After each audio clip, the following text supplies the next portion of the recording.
Bedanya apa? Kenapa harus phonics? Nggak harus kok. Kami biasanya menjelaskan kepada parents.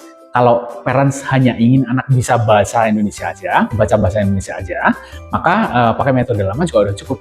Tapi kalau parents ingin sekalian mengajarkan baca bahasa Inggris nantinya, maka kami sarankan menggunakan metode phonics.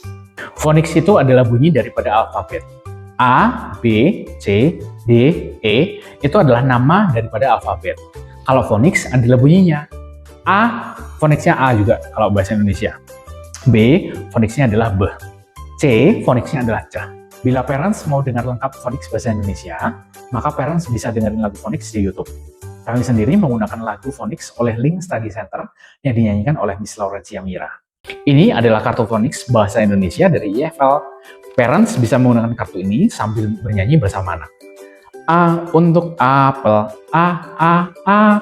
B untuk bebek, B. C untuk ceri, C. D untuk domba, D. Dulu kita belajar baca dengan cara mengenal nama alfabet. Kemudian setelah itu kita diajarin cara baca suku kata. Jadi kita mengenal nama dulu tuh. A, B, C, D, E. Setelah itu suku kata. B ditambah A sama dengan B. B ditambah I sama dengan B. B ditambah E sama dengan B. B ditambah U sama dengan Bu. B ditambah O sama dengan Bu. Nah, setelah kita menghafal babi bu ibu, kemudian nanti kita diajarkan untuk caci suseso. Nah, biasanya setelah kita mengerti babi bu ibu, caci suseso, kita ingat, kita bisa mempolakan.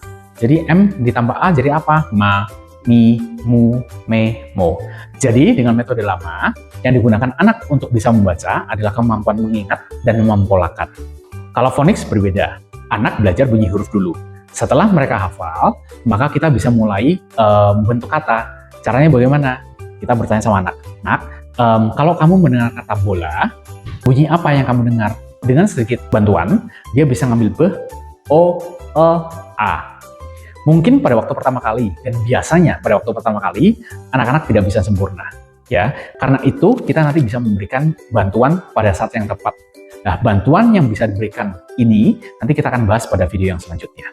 Jadi, bila kita ingin mengajarkan anak hanya bahasa Indonesia aja, pakai metode lama aja nggak apa-apa. Tapi kalau misalnya parents ingin sekaligus nantinya dia bisa belajar bahasa Inggris, baca bahasa Inggris, maka kami sarankan phonics. Pada saat anak sudah belajar untuk blending kata dengan phonics bahasa Indonesia, parents nanti hanya tinggal ajarkan saja phonics bahasa Inggrisnya, maka anak secara otomatis biasanya sudah bisa mulai merengka bunyi kata dalam bahasa Inggrisnya seperti apa. Kita bisa bicara sama anak. Joko, what sounds do you hear when I say cat? Nah, dengan begitu, dia sudah langsung tahu. Jadi proses blending katanya ini akan semakin cepat.